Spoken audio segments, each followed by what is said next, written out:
بسم اللہ الرحمن الرحیم۔ ڈاکٹر اسرار احمد کے بیانات سننے کے لیے ہمارے چینل کو سبسکرائب کرنا نہ بھولیے گا۔ تو چلیے دوستو، ہم ڈاکٹر اسرار احمد کا بیان سنتے ہیں۔ یہ قرآن واعظ ہے، نصیحت ہے، دلوں کو نرم کرتا ہے، دلوں پر جو کرسٹ آ گیا ہے سخت اسے توڑتا ہے، اس میں حل چلاتا ہے۔ پھر کیا کرتا ہے؟ پھر جب یہ جذب ہوتا ہے، شفاء لما فی الصدور، جو سینے کے روگ ہیں ان کے لیے شفا ہے۔ اب آپ غور کیجئے گا، علامہ اقبال نے انہی دو اعتبارات سے مسلمانوں کا مرثیہ کہا ہے کہ مسلمانوں نے اس قرآن کو نہ موعظہ کے لیے استعمال کیا اور نہ تزکیہ نفس کے لیے استعمال کیا، بلکہ اس کو تو صرف بنا لیا ہے وہ جان آسانی سے نکالنے کا نسخہ یا ایصال ثواب کا آلہ۔ چنانچہ کہتے ہیں واعظ کے لیے واعظ دستاں زن و افسانہ بند، واعظ جو ہیں ہمارے داستانیں کہتے ہیں، افسانے کہتے ہیں، قصے کہتے ہیں، لطیفے کہتے ہیں، معنی او پست و حرف او بلند، اس کے بیان میں معنی تو ہوتے ہیں بہت ہی گھٹیا، نیچے کے پست، الفاظ کا شکو ہوتا ہے، الفاظ بہت اونچے ہوتے ہیں۔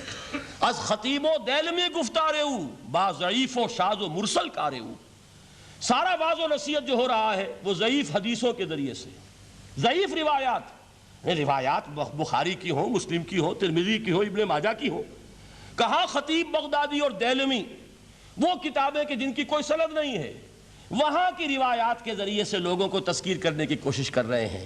با ضعیف و شاذ و مرسل کارہو، ضعیف روایات، شاذ روایات، مرسل روایات، جن کا سلسلہ روایت محمد الرسول اللہ تک متصل نہیں ہے، اس کے ذریعے سے کر رہے ہیں۔ حالانکہ موعظہ، سب سے بڑا موعظہ یہ قرآن تھا۔ قرآن کہتا ہے خود فذکر بالقرآن من یخاف وعید، اے محمد صلی اللہ علیہ وسلم آپ اس قرآن کے ذریعے نصیحت کیجئے۔ یہ قرآن ہے جو دلوں کی سختی کو ختم کرے گا، گداز پیدا کرے گا۔ دوسری طرف علامہ اقبال کیا کہتے ہیں کہ جہاں تک ہمارے ہاں جو بھی تصوف کے معروف حلقے ہیں، صوفیاء حق کی بات نہیں کہہ رہا، وہاں قوالی ہو رہی ہوگی تو حال آ جائے گا۔ صوفی پشمینہ پوش حال مست، از شراب نغمہ قوال مست، قوال سے جو کچھ مل رہا ہے، حال آ رہا ہے، مستی آ رہی ہے، کیف اور سرور حاصل ہو گیا ہے۔ صوفی پشمینہ پوش حال مست، از شراب نغمہ قوال مست۔ لیکن یہ کہ اس کی محفل میں در نمی سازد بقرآن محفلش، اس کی محفل میں قرآن کا کہیں گزر نہیں ہے۔ جبکہ محمد الرسول اللہ صلی اللہ علیہ وسلم کی بھی ایک محفل ہوتی تھی، محفل سماع۔ وہ محفل سماع کیا تھی؟ حضور صحابہ سے فرمائش کر کر کے قرآن سنتے تھے۔ حضرت عبداللہ ابن مسعود رضی اللہ تعالیٰ عنہ کی روایت موجود ہے کہ مجھے ایک مرتبہ حکم دیا حضور نے کہ قرآن سناؤ۔ میں نے عرض کیا حضور آپ کو سناؤں؟ آپ پر تو نازل ہوا ہے۔ تو حضور نے فرمایا نہیں، مجھے کسی اور سے سن کر کچھ اور لطف حاصل ہوتا ہے۔ اب امتثال امر میں حضرت عبداللہ ابن مسعود رضی اللہ تعالیٰ عنہ نے سورہ نساء پڑھنی شروع کی۔ 41ویں آیت پر پہنچے، چشم تصور سے دیکھیے کہ حضور بھی تشریف فرما ہے، صحابہ کرام کی محفل ہے، اور صحابہ کیسے بیٹھا کرتے تھے ادب کے ساتھ۔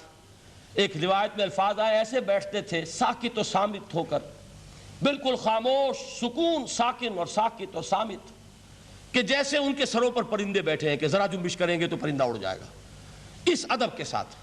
تو وہ محفل جو ہے حضور صلی اللہ علیہ وسلم کی، اور ایک صحابی حضرت عبداللہ ابن مسعود گردن نیچی کیے ہوئے ہیں اور قرآن پڑھتے چلے جا رہے ہیں۔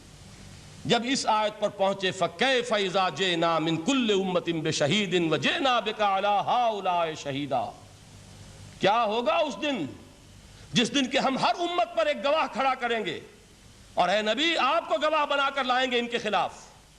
آپ کو یہ ٹیسٹیفائی کرنا ہوگا کہ اللہ تیرا جو کلام میرے پاس آیا تھا میں نے پہنچا دیا تھا، اب ان کی ذمہ داری ہے۔ They are accountable, they are responsible۔ اس پر حضور نے فوراً فرمایا حسبک حسبک، بس کرو بس کرو۔ اور حضرت عبداللہ ابن مسعود فرماتے کہ میں نے جب نگاہ اٹھا کر دیکھا حضور کے آنکھوں سے آنسو روا تھے۔